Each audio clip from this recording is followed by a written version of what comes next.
Sud Midi. À l'écoute de Sud FM Sen Radio, le choix de la différence, nous sommes en direct de Dakar. Le journal, voici les titres. Présidentielle de février 2024, la collecte de parrainage lancée sans le leader de Pastef Ousmane Sonko mis hors course. Le fondateur d'Africa Jom Center réagit et regrette, mais aussi invite la DGE à la neutralité. Alioune Tine rappelle que seul le Conseil constitutionnel est habilité à trancher sur l'éligibilité d'un candidat. Il était l'invité d'objection de ce matin.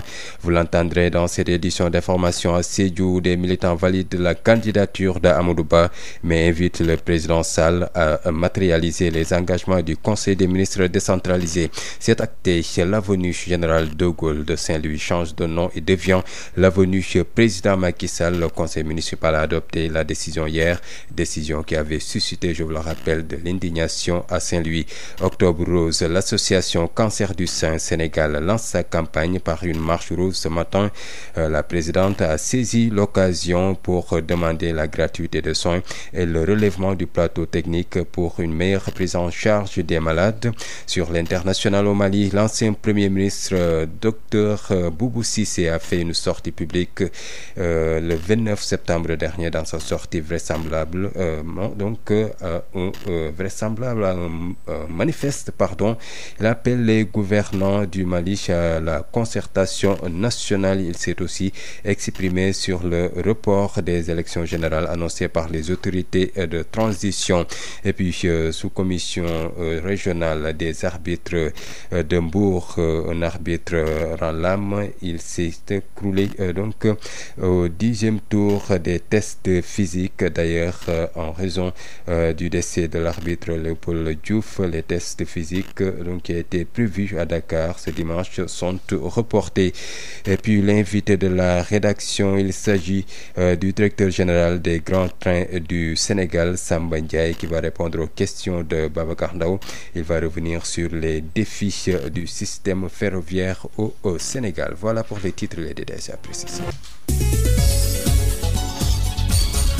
Babacar Samb. Bonjour et bienvenue à Son Tuna sur la mise en onde de cette édition d'information. Tout d'abord, déguerpissement à l'instant sur l'ancienne piste, lieu qui regroupe des mécaniciens. Ces derniers refusent de rejoindre leur lieu de recasement à Diamniadio. Ils ont dit niet. Nous y reviendrons dans nos prochaines éditions d'information. En politique, campagne de parrainage en perspective de la présidentielle du 25 février 2024. Plus de 100 candidats dénombrés à la direction générale des élections. Parrainage refusé à Ousmane Sonko. Désormais se pose au Sénégal le problème de l'éligibilité. Question à laquelle seul le Conseil constitutionnel est habilité à trancher. Alioune Tine se veut formel. L'administration se doit être neutre, une administration impartiale, le gage d'une élection présidentielle dans la paix et dans la concorde. Ainsi se formule l'appel lancé par le fondateur d'Africa Jom Center. Alioune Tine l'a dit à Bayomar Gueye dans Objection de ce matin. Je vous propose de l'écouter. Si les gens respectent l'état de droit, la démocratie, les termes du code électoral, je pense que tout le monde va s'en sortir. Le grand problème que nous avons, c'est la question de l'éligibilité. C'est-à-dire que au départ, c'était les fraudes pendant la période électorale ou la période post-électorale. Maintenant, si vous voulez, les problèmes arrivent avant. C'est-à-dire qu'on peut vous arrêter au niveau de l'éligibilité. Et cette question, il faut qu'on la règle. Aujourd'hui, le problème que nous avons, si on a un contentieux par rapport à l'éligibilité, vous avez l'administration, quand même, qui règle le contentieux. Or, effectivement, nous n'avons pas aujourd'hui un État impartial. Nous n'avons pas d'État impartial. Et on le sait. Et c'est ça notre problème. Les questions électorales sont réglées donc par aujourd'hui, non? à partir du parrainage, nous commençons à avoir un contentieux avec la DGE. Et il me semble que déjà, notre recommandation, c'est de dire il faut laisser le soin au Conseil constitutionnel de régler les contentieux sur la question de l'éligibilité. C'est beaucoup plus simple.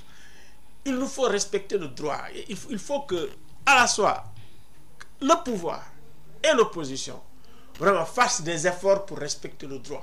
Il faut que l'administration essaye d'être impartiale. que l'administration ne donne pas l'impression qu'elle n'est pas neutre. Ça même, c'est une régression par rapport à ce qu'on a connu. Il y a eu un moment où, quand Abdou Diouf a reconnu que l'administration était partisane, il est parti prendre des gens dans l'armée, aussi bien pour le ministère de l'Intérieur, pour régler l'élection, et également pour l'ONEL, pour effectivement le mécanisme de régulation de l'élection. Et l'armée a été effectivement aujourd'hui un facteur vraiment probant, de stabilité, améliorant de stabilité de la démocratie. Mais aujourd'hui, avec l'administration que nous avons et ce à quoi nous assistons le plus souvent, à une administration qui ressemble à un appendice caudal du parti au pouvoir et de la coalition au pouvoir, ça pose des problèmes. Il faut que l'administration soit neutre, il faut que l'administration soit impartiale. Et si ça arrive, ça veut dire qu'on va aller vers des élections qui soient des élections pacifiques, avec un climat politique apaisé. Tout le monde y a intérêt. Tout le monde y a intérêt. Aller effectivement dans ces élections, dans la concorde. Dans la concorde nationale. Dans la réconciliation nationale.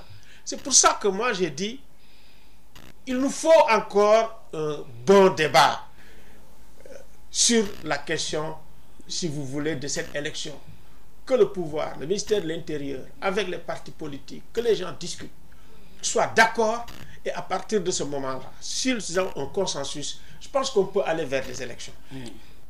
À l'instant, Alioune Tine, le fondateur d'Afrikajom Center, il était l'invité de Biomarqué dans Objection de ce matin, émission que vous pouvez suivre sur nos différentes plateformes et sur www.surfmsenradio.com. Retenez que la Direction générale des élections organise un atelier de partage sur le thème innovation apportée au code électoral.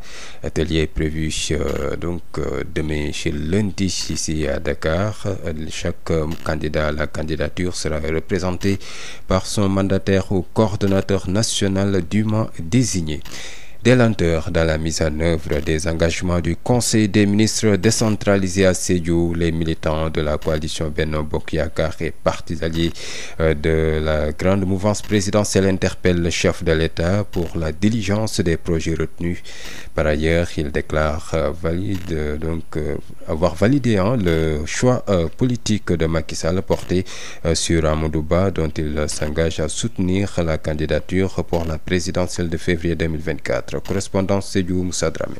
Sous la conduite de Moussa Bokoum, le président du conseil départemental de Goudomp, les militants de l'Alliance pour la République, sympathisants, partis alliés de la coalition Benno Bokk Yakaar et de la grande mouvance présidentielle, ont validé samedi dernier le choix de leur leader Macky Sall, porté sur le premier ministre Amadou Ba pour diriger leur liste à l'élection présidentielle de février 2024.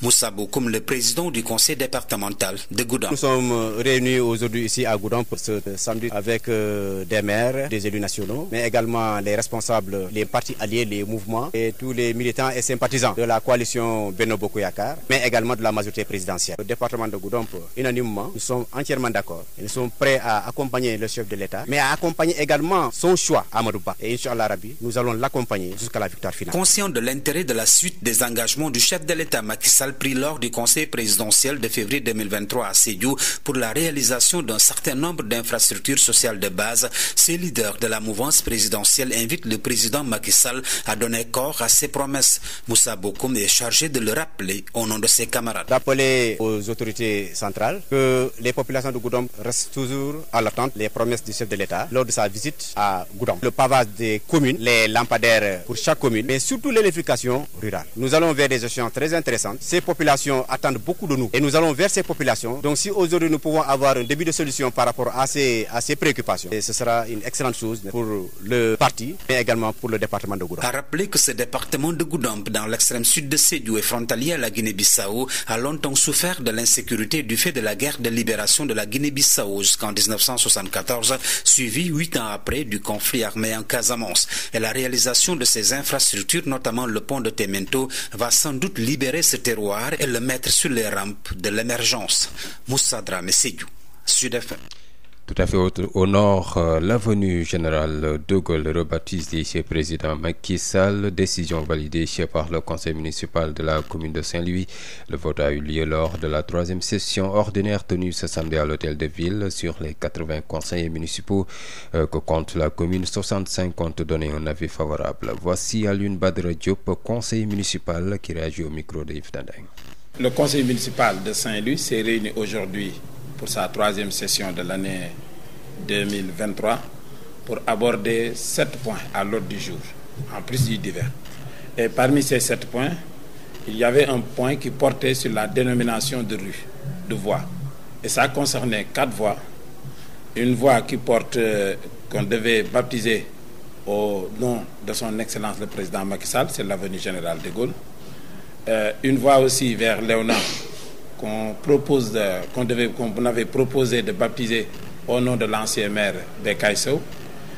Une voie aussi à Corniche, qui devait porter le nom de Serigne Abbas Sall, un grand érudit qui a beaucoup fait pour l'islam à Saint-Louis au Sénégal, mais aussi baptiser une rue dans Ndartout au nom de notre collègue Balla Sidigué. Donc la session s'est déroulée parfaitement parce que nous sommes en session municipale. C'est normal que l'opposition, qui est vraiment très minoritaire, qui compte à peine 15 conseils sur 80, essaye de faire valoir ses positions. Mais nous les avons écoutés sereinement, mais nous avons aussi donné tous les arguments qui plaident pour que le conseil municipal donne le nom de son excellent le président Macky Sall à l'ex-avenue Général de Gaulle. Nous l'avons fait avec fierté, nous l'avons fait avec beaucoup d'enthousiasme et nous sommes heureux aussi de constater que le bureau municipal, les conseils qui étaient là, ont voté à l'unanimité. La dénomination, je ne dirais pas la plus importante, mais qui était la plus médiatisée, concerne l'avenue Macky Sall, l'ex-avenue Général de Gaulle, qui porte avant le nom du président Macky Sall. Système ferroviaire et transport de masse, quel enjeu pour l'Afrique? Thème de la 2e conférence publique organisée ce samedi à Thiès dans le cadre du centenaire du Prytanée militaire. Des anciens enfants de troupes qui misent sur le rail pour l'effectivité de l'intégration africaine. Le directeur général des grands trains du Sénégal, Samba Ndiaye, et l'expert ferroviaire Oumar Bababa pistent les voies pour relever le défi des systèmes ferroviaires adéquats en Afrique. Thiès Babacar Ndaw. Le directeur général des grands trains du Sénégal SA, l'un des panélistes du jour, campe l'enjeu des systèmes ferroviaires et transport de masse en Afrique. La dimension sociale, c'est d'abord de pouvoir permettre, puisqu'on parle de transport de masse, à la grande masse de la population d'avoir les moyens de se déplacer, de désenclaver les territoires. Ça, c'est un atout majeur. Ce n'est pas la technologie qui devrait freiner la création d'emplois dans les milieux ferroviaires. Les chemins de fer, les réseaux ferroviaires, les sociétés de chemin de fer sont également des sociétés pourvoyeuses d'emplois. Pour Samba Ndiaye, l'État du Sénégal doit accélérer la cadence pour relever les défis d'harmonisation des systèmes ferroviaires en Afrique. Pendant qu'au Sénégal, nous avons 1086 km, non fonctionnels d'ailleurs. Ce qui est fonctionnel, c'est 125 km de Thiès à Touba et 22 km de Thiès à Tivaouane. Pendant qu'au Maroc, ils ont plus de 2000 km qui sont fonctionnels, composés d'un réseau normal et d'un réseau électrique. Il s'ajoute d'ailleurs qu'au Maroc, ils ont le TGV. L'amicale des anciens enfants de troupe, pour coller au thème du centenaire du Prytanée militaire de Saint-Louis, justifie le choix de Thiès pour abriter la 2e conférence publique après celle de Saint-Louis. Salut Momar Dieng est le président de l'AET. L'intégration africaine, c'est quelque chose que nous vivons au quotidien au Prytanée. Vous êtes un jeune enfant de troupe, vous arrivez en 6e, vous êtes sénégalais, vous rencontrez votre copain ivoirien, votre copain burkinabé, votre ami nigérien, votre ami malien, votre ami gabonais. Il y a un brassage qui se fait entre Africains et on se sent tous éperdument africains avant que d'être sénégalais ou congolais ou ivoiriens ou nigériens. Effectivement, le ferroviaire peut être une très grande source d'intégration. Les avantages des systèmes ferroviaires et l'expertise sénégalaise ont été mis en exergue par l'autre panéliste, Oumar Bababa, expert ferroviaire, promotion 1971 du Prytanée militaire de Saint-Louis, qui invite les États africains à se décomplexer face aux étrangers pour assurer, dit-il, leur propre souveraineté. Babacar Ndaw, Thiès, Sud FM. Aucun pays ne peut se développer sans un système ferroviaire émergent, selon le directeur général des grands trains du Sénégal. L'Afrique doit accélérer les efforts pour une intégration au vrai sens du terme. Le directeur général des grands trains du Sénégal, Samba Ndiaye, vous l'entendrez, il sera l'invité de la rédaction à Diourbel. Le conseil municipal s'emploie à matérialiser le concept Ubbi Tay Jàng Tay. L'équipe a procédé à la remise de fournitures scolaires pour permettre le démarrage des cours le jour de la rentrée des classes. Adama Ndiaye. Faire du concept Ubbi Tay Jàng Tay une réalité dans les écoles de Diourbel, c'est en tout cas l'objectif visé par l'équipe municipale de Diourbel à travers la dotation en fournitures scolaires et intrants aux écoles pour une valeur de 11 500 000 francs. Alioune Tine est l'adjoint au maire chargé de l'éducation. Le maire a compris que pour respecter le concept Ubbi Tay Jàng Tay, il a procédé à cette remise de fournitures scolaires avant même la rentrée pour permettre aux directeurs d'école de très tôt commencer. Avoir un bon quantum horaire, ça influe positivement sur les résultats et les performances de nos enfants. Il l'a fait et il l'a toujours réussi.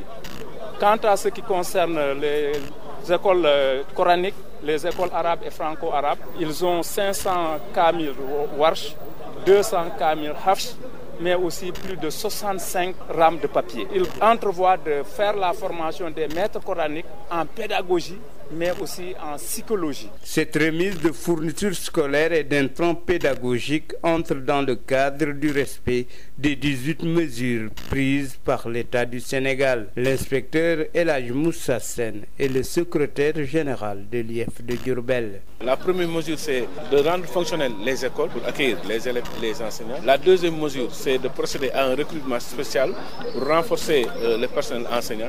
Et la troisième mesure est relative à la mise à disposition des fournitures scolaires. Donc je pense que la cérémonie d'aujourd'hui s'inscrit dans ce cadre-là et c'est l'occasion pour nous de magnifier l'action du maire. L'équipe municipale a décidé de désinfecter, de désinsectiser les écoles, mais également de construire les murs de clôture de 23 établissements scolaires. Diourbel, Sud FM, Adama Ndiaye. Parlons santé. Sur lutte contre le cancer du sein, l'association Cancer du sein Sénégal interpelle l'État sur la nécessité de rendre gratuite la prise en charge des malades, mais aussi le relèvement du plateau technique. L'association réitère d'ailleurs son appel pour l'accélération des travaux de construction du centre de cancérologie de Diamniadio. Les membres ont organisé ce matin la marche rose pour mener la sensibilisation et lancer la campagne Octobre Rose. Mame Thiara Gueye, présidente de l'association, que nous écoutons. Quand on dit Octobre Rose, c'est le mois de la sensibilisation sur le cancer du sein et du col de l'utérus. Ce mois est dédié au sein, compte tenu de l'importance et des ravages que fait ce cancer-là dans la population féminine. C'est pour ça qu'à travers le monde entier, du 1er au 31 octobre, il y a de la sensibilisation, de la prévention, de la recherche de fonds dans la prise en charge des malades et autres. Ma consoeur, Dr Fatma Guenoune, qui est la présidente de la LISCA, qui est médecin, vient de dire ce matin qu'il y a 3700 nouveaux cas de cancer cette année. Ouais. Parce que vous savez, le cancer, particulièrement le cancer du sein, est un cancer dont on ne connaît pas l'origine. Et qu'est-ce qu'il faut faire? C'est sensibiliser, faire de la prévention pour le détecter tôt, parce que c'est un cancer qui se guérit. Il y a beaucoup d'améliorations à faire, énormément. La gratuité des soins dans les cancers féminins et améliorer aussi le plateau technique, parce que nous avons énormément de problèmes avec cette radiothérapie de Dalal Jamm qui est très souvent en panne. L'Association des organisations de jeunes du Sénégal pour les droits des filles veut inciter les chefs d'État et de gouvernement à s'engager pour le bien-être des adolescents et jeunes au Sénégal et en Afrique. Un prélude au Forum mondial des adolescents et jeunes prévu les 11 et 12 octobre à New York. Ces responsables se sont réunis ce samedi à Saint-Louis pour recueillir les préoccupations des jeunes et leurs besoins. Une note de plaidoyer a été présentée au ministère de la Santé. Suivons à ce propos les explications de Khadija Sy, directrice exécutive de l'association Micro Dave Tandeng.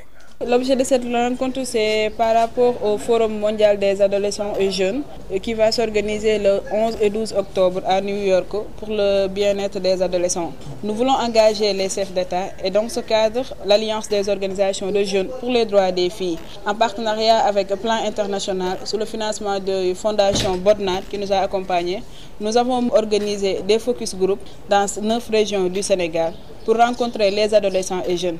Essayer d'identifier exactement quels sont leurs besoins auxquels ils voudraient l'État priorise dans le cadre du bien-être des adolescents. Et quand on parle du bien-être des adolescents, on parle de la santé, l'éducation, tout ce qui concerne les jeunes pour leur permettre d'être bien physiquement, moralement, mais aussi dans le plan économique. Et sur ce, après les focus group, nous nous sommes rencontrés avec les organisations de jeunes, quels ont été les problèmes que les jeunes ont soulevés. Et après, nous nous sommes rendus au niveau du ministère de la Santé avec l'appui de la DSMO pour présenter une note de plaidoyer qui exprime ces besoins que les jeunes ont exposés. Par rapport à cette note de plaidoyer, nous avons donné aux membres du gouvernement l'aptitude, le soin de donner des recommandations, donner des suggestions et essayer même de corriger cette note de plaidoyer. Rien que pour leur faire comprendre que nous ne sommes pas des jeunes qui se rebellent pour avoir ce que nous voulons, mais nous sommes là pour discuter. Nous sommes là pour identifier ces problèmes que les jeunes sont en train de vivre. C'est pour cela qu'on est parti dans cette dynamique, faire des activités qui nous ont permis de leur faire comprendre que nous sommes là uniquement pour réclamer ce que nous voulons. Nous sommes là uniquement pour essayer de voir comment on peut faire pour que le Sénégal se développe. Et pour que le Sénégal se développe, il est important qu'on implique les jeunes. C'est pour cela qu'on est ici aujourd'hui à Saint-Louis, pour ressortir la vie des jeunes, mais aussi renforcer cette note qui va nous permettre de le présenter lors du Forum mondial et engager les chefs d'État à s'engager concernant le bien-être des adolescents et jeunes ici au Sénégal. Sud International. Qui nous mène tout d'abord en Espagne. Au moins 11 personnes sont mortes ce dimanche dans l'incendie d'une discothèque à Murcie, dans le sud-est de l'Espagne. Un bilan qui n'est pas définitif, avertissent les secours qui s'activent encore dans les décombres. Les experts de la police scientifique et judiciaire se sont déployés dans la discothèque de Murcie, donc où a eu lieu un incendie à l'aube pour enquêter. Il y a à ce stade 11 morts, a annoncé la police nationale sur le réseau social ex-Twitter X. La mairie a confirmé ce nouveau bilan, soulignant qu'il restait provisoire. Et puis, retenez que l'explosion au cœur de la capitale Ankara, c'est en Turquie, est un attentat terroriste selon les autorités.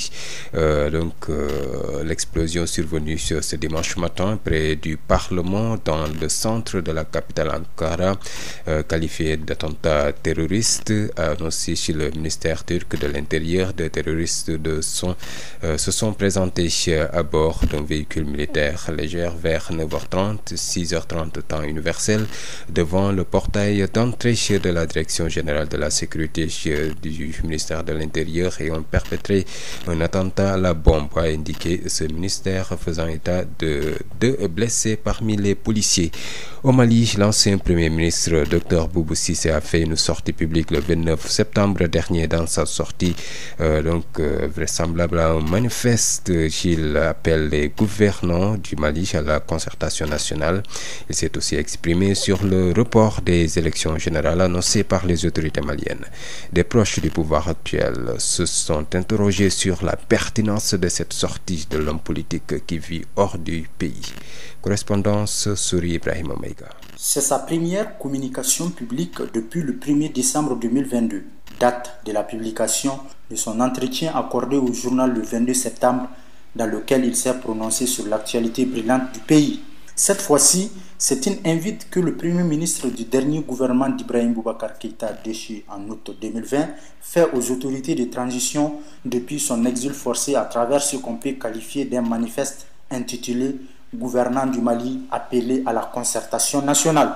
Dans son texte, le citoyen d'honneur de la région de Mopti s'est prononcé sur le report annoncé du gouvernement d'Assimi Goïta des élections générales. Il dit Je cite, « Le 25 septembre dernier, le gouvernement a annoncé le report de la présidentielle prévue en février 2024 et l'annulation des législatives prévues à la fin de 2023. Deux élections qui devaient marquer le retour à une vie constitutionnelle normale afin que les citoyens et les citoyennes du Mali décident ensemble des réponses à apporter à la crise multidimensionnelle et complexe à laquelle le pays fait face. » A-t-il d'abord rappelé avant d'affirmer qu'il est urgent d'accélérer la réunion de toutes les intelligences et de toutes les expertises du Mali pour s'engager à partir de maintenant à résoudre ensemble les problèmes du pays. Fin de citation. Pour lui, nous avons besoin d'une concertation qui rassemble les partis politiques, les acteurs économiques, les syndicats de travailleurs, les organisations patronales, les associations, les représentants de la société civile,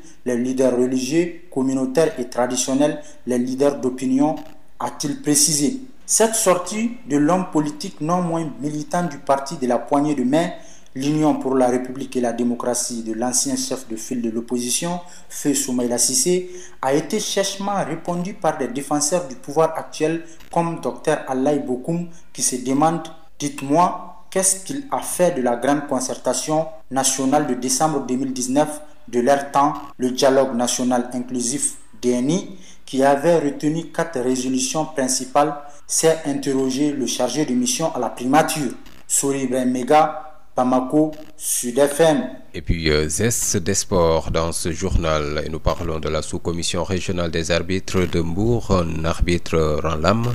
Il s'est écroulé au 10e tour des tests physiques. D'ailleurs, en raison du décès de l'arbitre Léopold Diouf, les tests physiques qui étaient prévus à Dakar ce dimanche sont reportés. Sud Midi, l'invité. Il s'agit du directeur des grands trains du Sénégal, Sam Ndiaye, avec Babacar Daou. Je voudrais d'abord faire remarquer que cette rencontre sur les enjeux du ferroviaire en Afrique a permis de relever les retards dont l'Afrique est objet. Pour exemple, le taux du réseau ferroviaire en Afrique est de 2,5 km par 1000 km² de superficie. Or, la moyenne mondiale est de 23 km par 1000 m². Cela donc devrait nous réveiller pour qu'on comprenne que nous avons du chemin à faire. Si les autres continents ont mis autant de moyens dans le chemin de fer, ça me ramène véritablement à votre question, c'est parce qu'ils ont compris que le chemin de fer était le plus gros moyen de transport de masse et ensuite c'était ce moyen de transport-là qui permet d'impulser une économie. En quoi faisant, le chemin de fer permet là où au port de Dakar, vous avez 30 camions qui attendent, qui occupent les voies, qui occupent de l'espace. Vous avez peut-être 60 personnes qui travaillent sur ces camions. Vous avez, avec un train, la possibilité de convoyer d'un coup 30 conteneurs. Donc c'est ça l'importance du chemin de fer qui permet en définitive d'impulser l'économie d'un pays parce que pouvant permettre justement de transporter, de commercialiser sa production d'un pays vers un autre. Oui, les chemins de fer, au-delà de la dimension économique, revêtent aussi une dimension sociale. La dimension sociale, c'est d'abord de pouvoir permettre, puisqu'on parle de transport de masse, à la grande masse de la population d'avoir les moyens de se déplacer, de désenclaver les territoires. Ça, c'est un atout majeur. Mais vous l'avez dit, et ce n'est pas la technologie qui devrait freiner la création d'emplois dans le milieu ferroviaire. Les chemins de fer, les réseaux ferroviaires, les sociétés de chemins de fer sont également des sociétés pourvoyeuses d'emplois. Un train qui se déplace, un train voyageur je veux dire, c'est un train qui a des conducteurs, qui a des contrôleurs, qui emploie un personnel chargé d'accueillir les voyageurs. Donc tout ça, effectivement, démontre que le réseau ferroviaire a de grands lendemains au niveau africain parce que il y a une dimension sociale à travers le transport des personnes, mais également une dimension sociale avec la création d'emplois. Le Sénégal est en train de faire des efforts, mais le gap est encore énorme comparé aux pays maghrébins, notamment le cas du Maroc. Oui, c'est ça. J'ai donné tout à l'heure la moyenne mondiale. Mais si on compare la longueur des réseaux, pendant qu'au Sénégal, nous avons 1086 km, non fonctionnels d'ailleurs, puisque aujourd'hui, ce qui est fonctionnel, c'est 125 km de Thiès à Touba et 22 km de Thiès à Tivaouane. C'est ce que nous avons pratiqué, c'est pourquoi je donne ces exemples-là, donc autour de 200 km sur un millier de kilomètres. Pendant qu'au Maroc, ils ont plus de 2000 km qui sont fonctionnels, composés d'un réseau normal et d'un réseau électrique. Il s'ajoute d'ailleurs qu'au Maroc, ils ont le TGV. Cependant, il y a une lueur d'espoir. Parce qu'au Sénégal, les premiers rails ont été posés en 1885. C'est un siècle après, pratiquement, que nous venons de faire la première extension d'un réseau ferroviaire à travers le train express régional. Ça, c'est à saluer. Je pense que concomitamment au train express régional, il va falloir réhabiliter l'ensemble du réseau ferroviaire parce que le réseau ferroviaire a une dimension économique, une dimension sociale et une dimension de productivité.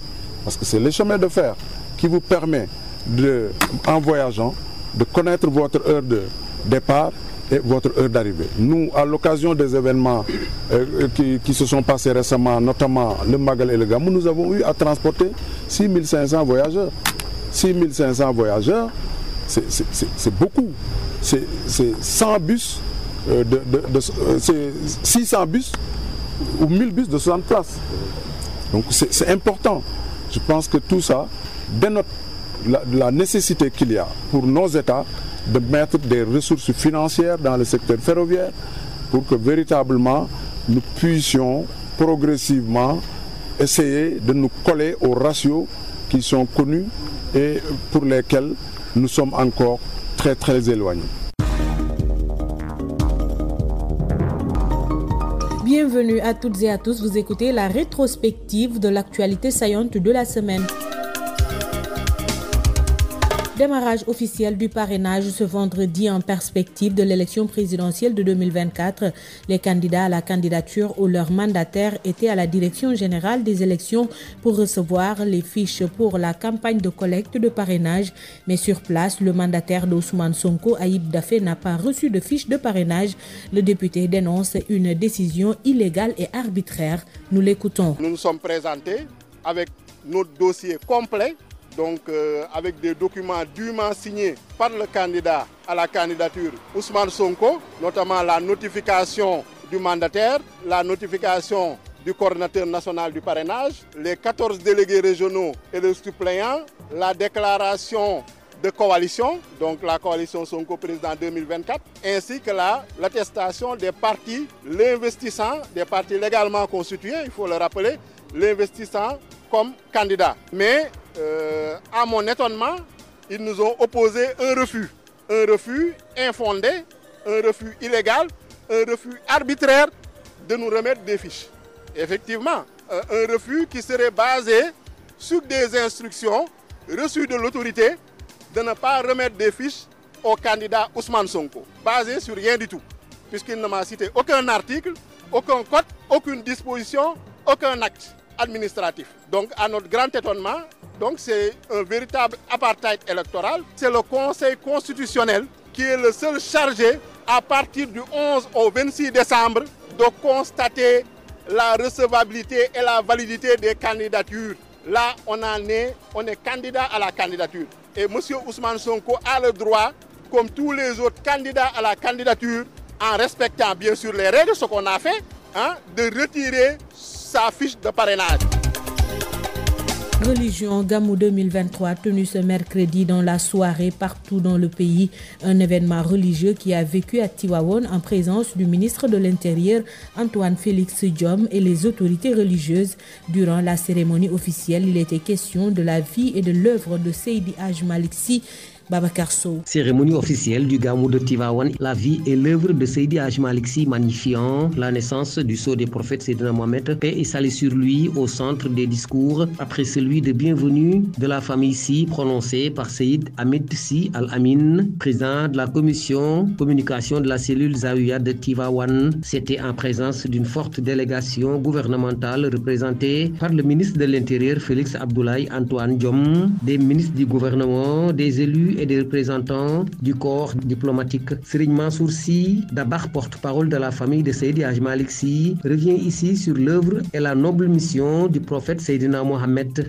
Le bon Dieu a envoyé le prophète Seydina Mohamed qu'il passe le message émanant du Seigneur à l'ensemble de l'humanité tout entière, sans aucune limite géographique ou raciale ou ethnique ou culturelle. Et son message n'a pas de limite. Ça continue à exister jusqu'à la fin des temps. C'est un message qui doit nous intéresser, nous tous. Le ministre de l'Intérieur, Félix Abdoulaye Antoine Diome, après une leçon magistrale sur l'islam et le prophète Mohamed, paix et salut sur lui, fortement applaudi, sollicite des prières de la famille Sy par rapport aux menaces qui pèsent sur l'islam. Gamou toujours, le président Macky Sall était à Kaolack le mardi. Le chef de l'État a annoncé le démarrage des travaux de construction de la grande mosquée de Léona Kanen. Des travaux seront aussi lancés pour les grandes mosquées de Mbam et de Kédougou.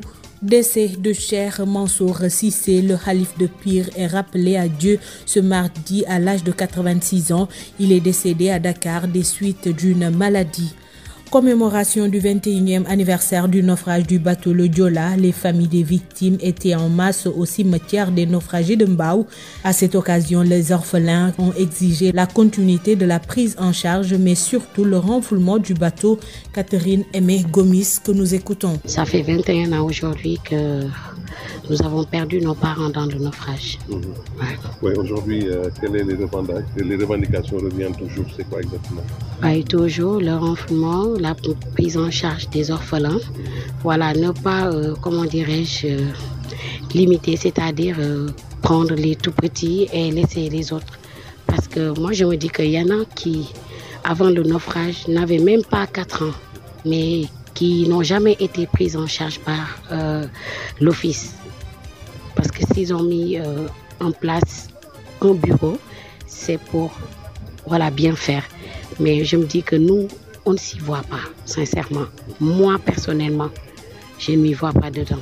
Nous ne sommes plus des pupilles. Apparemment, vous pouvez regarder et vous allez constater que nous sommes tous devenus majeurs. Et il y en a qui ont des projets, il y en a qui sont malades. Mais il y en a qui ont même laissé leurs études en cours de route parce qu'ils n'ont personne pour les soutenir. Et les revendications reviennent toujours. C'est quoi exactement? Il y a le renflouement, la prise en charge des orphelins, la scolarisation de certains, l'insertion aussi des orphelins, parce qu'il y en a qui ont eu leur diplôme et qui n'ont toujours pas de travail. Et il y a aussi les veuves qu'on doit soutenir. Parce que c'est eux aujourd'hui, les veuves et les veuves qui essayent de joindre les deux bouts pour les situations. Rentrée scolaire 2023-2024, 168 écoles inondées à Dakar. Le gouverneur, à travers un CRD préparatoire, a annoncé que les sapeurs-pompiers seront sur le terrain pour l'évacuation des eaux et la désinfection des établissements. Al-Hassan Sall a aussi fait le point sur les défis à relever pour réussir le concept Ubitei Djongotei à Dakar. Al-Hassan Sall, gouverneur de Dakar. Il s'agit d'abord et avant tout de l'assainissement de la totalité des établissements scolaires, de leur embellissement, mais également de faire en sorte que la sécurité y règne, que également la sûreté y demeure.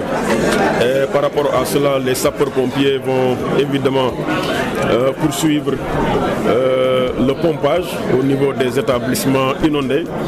Le service d'hygiène va procéder à la désinfection et les collectivités territoriales, en relation avec les associations de parents d'élèves et l'ensemble des acteurs, procéder au désherbage, au nettoiement et aux travaux d'embellissement. Ensuite, il va falloir que les enseignants soient au rendez-vous le jour J, que donc les OS soient établis, que les affectations soient faites dans les délais, donc les mutations, et que véritablement qu'il n'y ait pas de retard imputable à l'administration. Des décisions également sont prises pour que les IA, en relation avec les IF, fassent le plaidoyer auprès de ce nombre d'autorités. Pour que, à nos côtés évidemment on le fera, pour que évidemment les indemnités dues aux enseignants soient réglées dans les délais. Et le délai, c'est le 30 novembre de l'année. Et nous avons également échangé sur la prise en charge des élèves à mobilité réduite, donc les élèves vivant avec handicap, pour qu'au niveau de tous les établissements. Sport, la CAN 2025 est attribuée au Maroc et l'organisation de celle de 2027 au trio Kenya, Ouganda et Tanzanie. Le Sénégal est écarté. Une surprise dont c'est une première, la co-organisation d'une CAN par 3 pays en Afrique. Abdoulaye Thiam, président de l'ANPS. Sénégal favori, je ne le dirais pas comme ça. En revanche, quand même, l'attribution de la CAN au Maroc CAN 2025 était un secret de polichinelle. Ça, tout le monde le savait déjà. En revanche, moi, je suis surpris, effectivement, que ce soit le trio Kenya, Ouganda, Tanzanie qui organise la CAN en 2027. Pour la bonne et simple raison, c'est-à-dire dans l'histoire footballistique africaine, nous n'avons jamais vu 3 pays organiser une compétition de Coupe d'Afrique. Même au niveau mondial, on ne l'a jamais vu. Pour la première fois, je crois, dans l'histoire, c'est en 2026 que United 2026, composé des États-Unis, du Canada et du Mexique, vont organiser pour la première fois une compétition avec 3 pays. Donc, moi, je suis un peu surpris. Reste maintenant à savoir peut-être qu'ils avaient un dossier beaucoup plus important que celui du Sénégal, que celui de l'Égypte, que celui du Botswana que j'ai eu à contacter. C'est dommage pour notre pays parce que je pense que le Sénégal était dans une bonne dynamique. Sur le plan sportif, tout le monde sait ce que nous avons réalisé à l'intervalle de 365 jours avec 4 voire 5 trophées. Au niveau des infrastructures aussi, le Sénégal avait un excellent dossier. À mon avis, ce n'est pas du chauvinisme encore une fois, mais cette expérimentation-là de 3 pays, Ouganda, Kenya et Tanzanie, moi, ça me laisse perplexe. Merci de nous avoir suivis. Ainsi prend fin la rétrospective des faits marquants de la semaine sur Sud FM Sen Radio. Rendez-vous dimanche prochain.